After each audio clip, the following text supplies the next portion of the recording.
Australia's medicinal cannabis industry is set to boom. Australian producers of medical marijuana are celebrating after the government announced they'll be able to export their crop to the world. Australia could become the world's leading medicinal cannabis supplier after the federal government lifted export restrictions. The decision sparked a surge in share prices for local companies.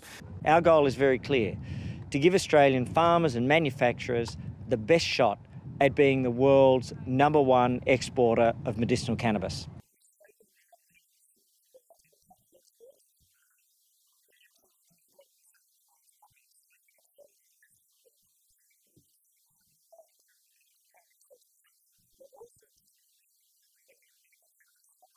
What Australia's unique advantage over other countries is based on where it's located and the reputation it has for being a world leader in pharmaceuticals. Medicinal cannabis varieties generally would be grown indoors but in greenhouses, so still utilising the sun, which will bring costs down, and that will make us competitive internationally.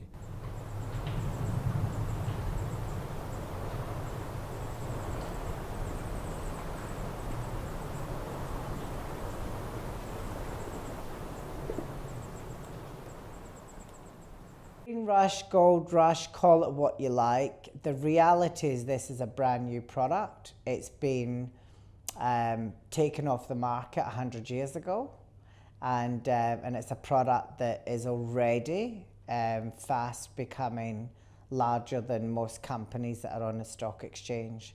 So when you or people compare it to the gold rush being the green rush, there's good reasons for that. Preferment in front, Volk Stock and Barrel is driving on the outside, Volk Stock and Barrel lunges and got up to The win race it. is on for medicinal cannabis, and even if the big ASX companies have taken the lead, there is no surprise to see entrepreneurs gathering at the Roseate Racecourse, betting on cannabis.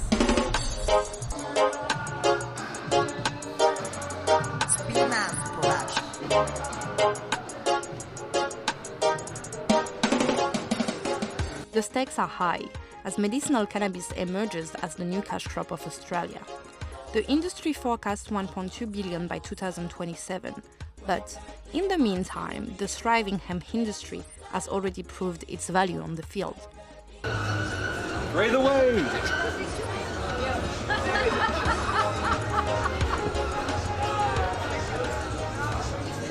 Welcome to the world of hemp, the plant that keeps on giving. Textiles, superfood, healthy hemp butter, cream, shampoo and other cosmetics.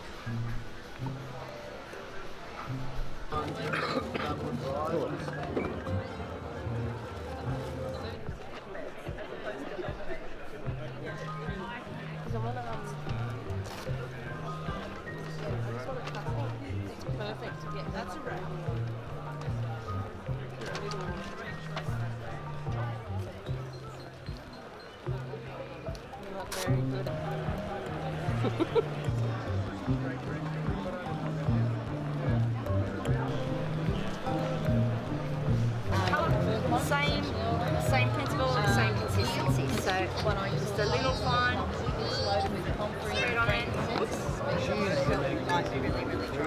Yes, they all will. Moisturising anyway, but it's in the next. How do you make it? So I'll show you how that in a minute. So that 14 will go into a big house. But also housing, hydroponics, plastic, biofuel and fertilizer. All the entrepreneurs present at the Hemp and Innovation exhibition have chosen their hobby horse, even the traditional bong and rolling paper.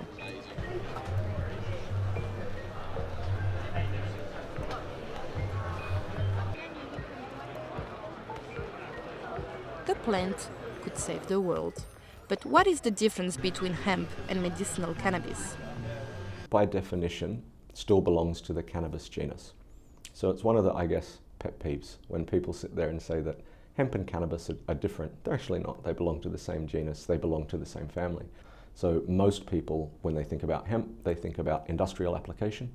But of course, because it has CBD and other phytochemicals, it could actually be used as a medicine. Same plant family, but two different industries. Working with hemp isn't working with medicinal cannabis. The license is different governmental bodies actually take care of, whether it's Department of Primary Industries or the TGA, the Health Department. The licenses, one is only a few $100s, whereas the medicinal is $15,000, and of course all the criteria. Much easier to work with hemp. Yeah, much easier. The sort of, I guess, regulations that are associated with medicinal grade products is a lot more challenging. Hemp now is obviously opened up for consumption. There's a lot of different companies doing a lot within the hemp space already. Edibles for pets, for example. But yeah, with medicinal, it's a lot more complicated, and rightly so.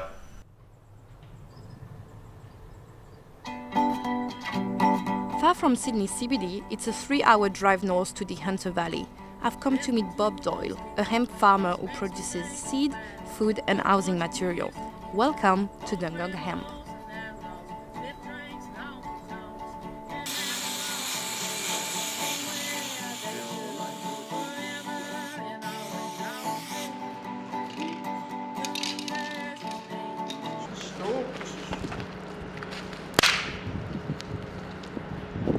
So that's the bast, that's the herd, that's what's going into the housing, and that's what's suitable for fibre, for textiles.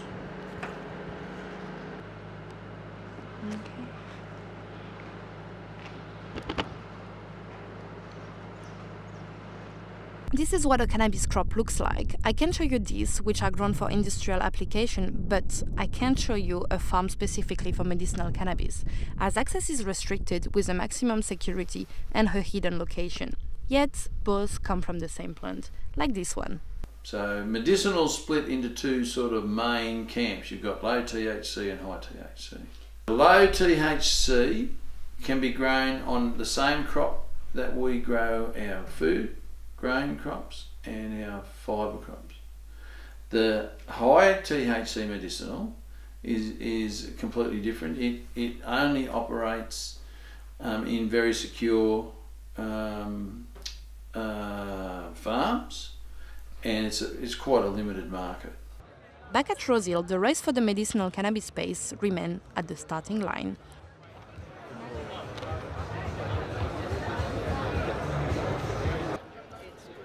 This is Deb Lynch. She's the poster girl of medicinal cannabis with the Medicinal Cannabis User Association, a lobbying Facebook group with more than 17,000 members. Deb Lynch suffers from multiple conditions, including Crest disease and diffuse scleroderma. In fighting for a quicker access to medicinal cannabis, she's also fighting for her life. So that he can see how it's working for you and what treatment methods you're using. And if by chance you get arrested, evidence that you're a patient and that you are treated. There are so many contributing factors to the harm behind prohibition, and it's not all about the stigma, it's not all about being arrested, it's about how it damages interpersonal relationships as well. I have 3 of my 7 granddaughters who I have been told, while I'm a marijuana martyr, I won't be seeing them. Today, Deb Lynch is facing court because she uses medicinal cannabis illegally to treat her conditions. At the moment, medicinal cannabis access in Australia can be given to a handful of diseases, including epilepsy and cancer patients to manage their pain and nausea. Many companies have said that they would have a stronger position for cultivation and research and manufacturing in Australia if they had both a domestic and an international market. I agreed with that. I thought that would strengthen the Australian market, but on an absolute condition that any company that's to be granted an export licence would sign a guarantee that Australian patients would have first access. But the access to medicinal cannabis is still difficult for patients, as it required state and federal approval, as well as the Therapeutic Goods and Administration's green light. I have tried countless times to get authorisation, and because of the regulations and how they're set up, and the ridiculous boundaries that they have put on some of these regulations, no one, very, very few people are being able to be prescribed. And when they are being able to get a prescription, it's taking between 12 to 18 months. And the amount of duplication and ongoing requests for more information, no, that's not done with any other drug. The regulation in Australia do not give a lot of hope for patients to have access to the drug, but today this access has become a necessity. If you have patients that are using or suffering from, chronic intractable pain, non-responsive to other pharmacological agents, and they're at risk of self-harm or suicide and things like that, if they are living in that type of pain, that's an emergency to be able to supply medicinal cannabis to that patient. Deb Lynch isn't the only one. Thousands of people across the country have tried to get access to the drug, unsuccessfully. However, the strict regulations do not only affect patients, but also prevent the industry from growing. Been rolling for about 10 years, which is young.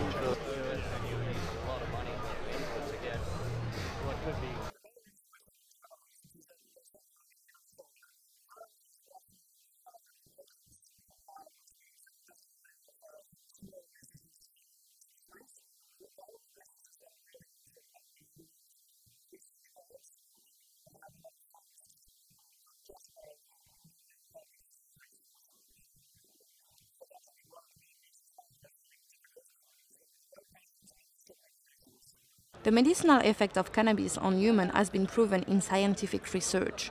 Yet, Australian regulation restricts access to those wanting to use the plant. So why is it so hard to get into the industry? Across town, there is a clue. In Victoria Park, another group of cannabis users meet for a special event. People are lining up for the 420, an international stoner day.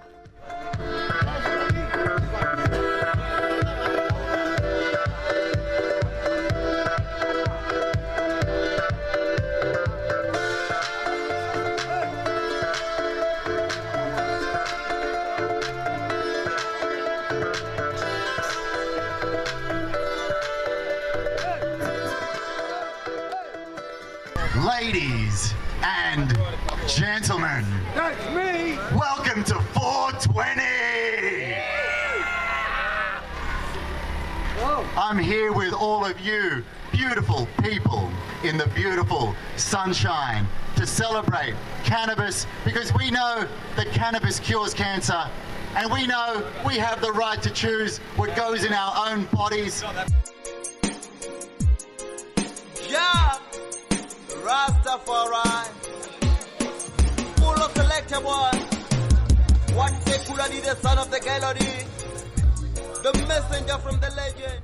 The main challenge we face is stigma. People just don't know enough about the plant. They think it's about getting high. And when you talk to them about medical cannabis, they're quite confused.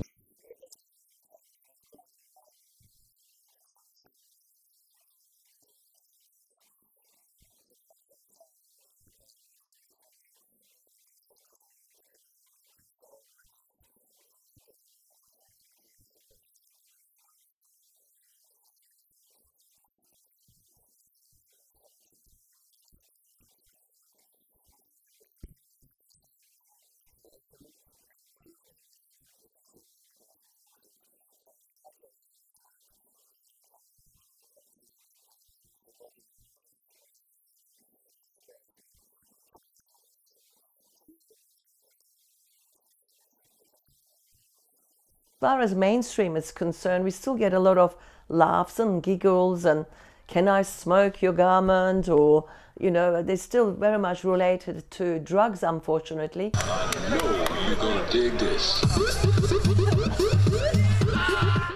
The image of cannabis in Australia is a major issue for the industry, as a lot of people associate the plant with drug use. That's why places like the Hemp and Innovation exhibition are trying to change perception. Back at the Rosehill Racecourse, skeptics are being won over and tempted by hemp products. it seems that the first thought on cannabis is not always the right one.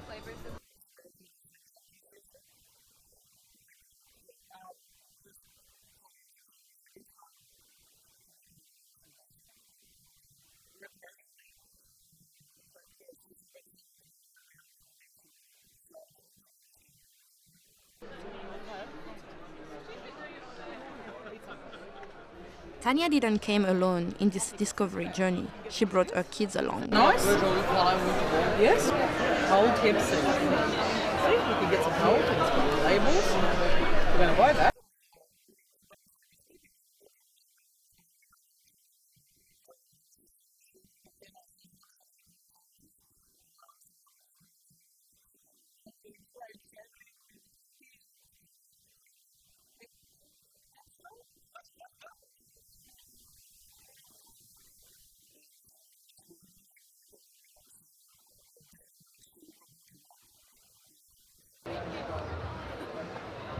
At the exhibition perspective, cannabis entrepreneurs are being tempted by the green Eldorado. But getting a medicinal cannabis license is not that easy.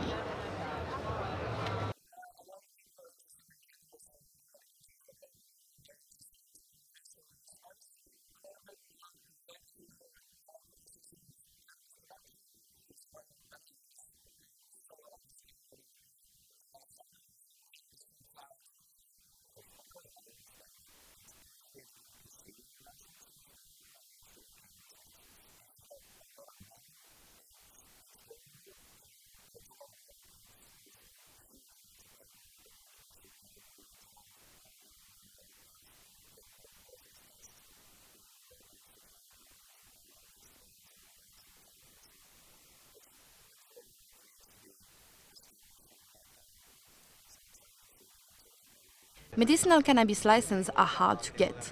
Nadav and his business partner have been preparing paperwork for 8 months. Today, they still haven't managed to get started due to the prohibitive application costs in this small domestic market. Australian cannabis regulation is tough. There are background checks for anyone wanting to work in the area. If the entrepreneurs or their entourage or even relatives have been convicted of drug charges, the licensing process will fail. This is a way to stop undesirables from entering the industry. You cannot over-regulate a drug. It's a drug. So in the wrong hands, it can be dangerous. So I think the regulations and the approach that the government take and the position that they take it warrants the time to actually get secured a permit and to be given a permit. I guess Australia, compared to many international partners on a global scale, we are a very heavily regulated country anyway. And so I don't think that's such a bad thing when it's applied to cannabis.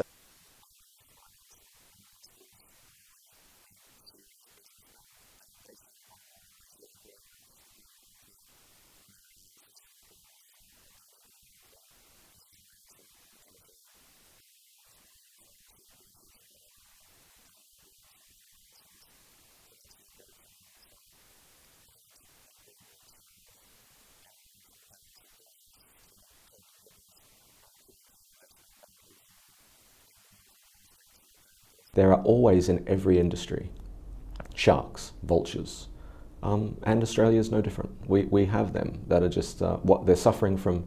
Everyone's suffering from green fever, you know, just the green fever, which is everyone wants to get into the industry, know nothing about it, just to make money. And for me, that disappoints me, to be honest. But I know that there are some very good Australian companies that have done their research, they've done their due diligence, definitely have their hearts in the right place, and I expect great things from Australia. Deb is about to break the law. As she reaches for her elixir of health, the medicinal cannabis that will relieve her pain, she knows she is not abiding by the strict regulations. But she has to do so, every single day to stay healthy. Deb simply cannot wait for the regulations to come in. For her, that may be too late. What will happen if tomorrow you cannot take your cannabis oil? That wouldn't even be an option.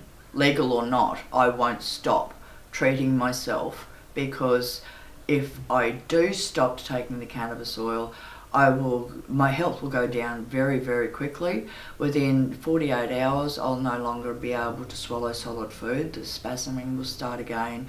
The pain will increase exponentially. And there's nothing that mainstream medicine can do to relieve that.